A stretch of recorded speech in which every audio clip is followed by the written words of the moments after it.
美国一非政府组织发布报告，各方专家对中国当局在东突厥散破坏维吾尔人的行为进行了评估，认为严重违反了联合国防止及惩治灭绝种族罪公约，符合种族灭绝行为标准。中国政府应为此承担国家责任。这份报告是华盛顿智库创新战略与政策研究所星期一发布的。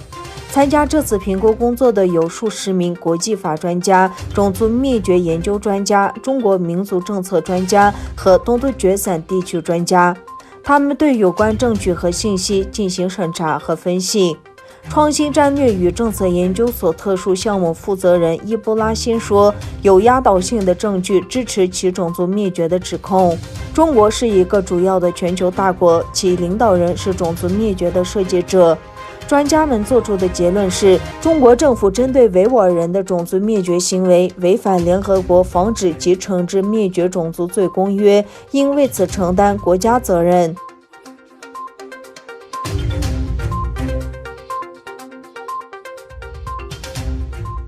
3月7日，阿拉伯通讯社报道说，已收到一份特别名单，其中载有将近200名维权商人的姓名。这些商人被中国政权以各种罪名拘留在难民营中。根据这份报告，这份清单是用维吾尔语写的，并由维吾尔活动家阿波多瓦里阿尤普先生记录下来。该清单列出了近年来受到中国惩罚的维吾尔商人。此外，一些被捕商人的照片也被泄露。该名单包括近200名商人的名字，其中包括和田亿万富翁乌迈尔·麦蒂库尔班。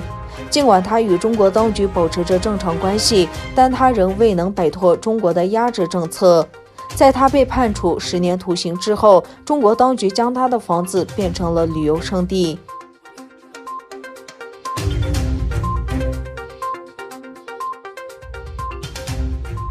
美国称其认定中国对东突厥散维吾尔人进行种族灭绝的看法没有改变。美国国务院发言人普莱斯在例行新闻发布会上回答了有关中美关系和东突厥散最新局势的问题。美国国务院发言人普莱斯周二表示，美国尚未见到有任何进展可以改变其认定中国在东突厥散地区对维吾尔族犯下种族灭绝及反人道罪的看法。他说，正如国务卿布林肯所说，我们将保持将东突厥散局势描述为种族灭绝的立场。我们还未见到足以改变我们此项判定的事情。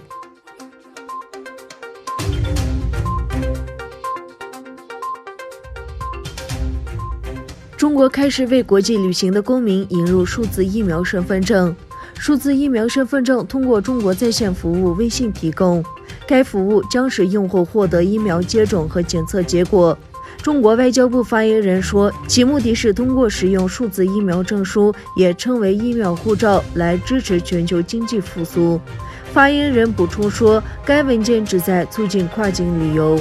中国已经成为第一个开发提供国际旅行机会的数字疫苗护照的国家。欧盟正在进行类似的研究，以开发疫苗护照。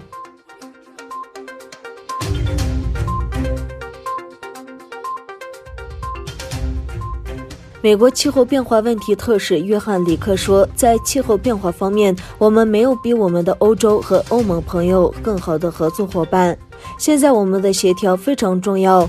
约翰·里克星期二在布鲁塞尔与欧盟官员讨论扩大西洋合作，以及美国总统乔拜登重新加入遏制全球气候变化的巴黎协定的决策。克里站在欧盟气候事务首席官员身边对记者们说，气候是拜登政府打算应对的最重要问题之一。